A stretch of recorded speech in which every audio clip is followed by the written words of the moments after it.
আমি বিচার চাই না, কারণ আপনারা বিচার করতে পারবেন না। আমার মেয়েও আর ফিরে আসবে না। আপনাদের বিচারের কোনো উদাহরণ নাই।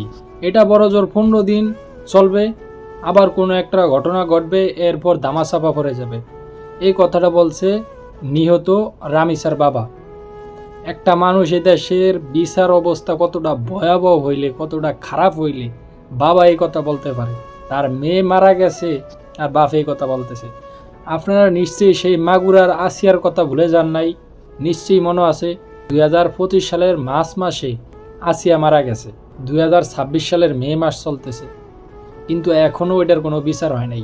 কেননা 1 বছর হয়ে গেছে, একটা বাচ্চা মারা গেছে, এখন ওইটার বিচার হয় নাই। আমরা কেমনে এটা বিশ্বাস করুম যে গতকালকে যেই বাচ্চাটা মারা গেছে সেই বাচ্চার বিচার আমরা 1 মাসে পাবো আগামী?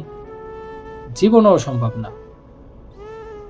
এমন উদাহরণ যদি দেখাইতে পারতো যে যারা ধর্ষণ করে রাস্তার উপর গাছের লগে বাইন্দা বা খাম্বার লগে বাইন্দা তারপর ডারে যদি জায়গায় শুট করে মেরে লইতো, তাইলে আমরা বিশ্বাস করতাম যে না, এই দেশে বিচার বলতে কিছু আছে।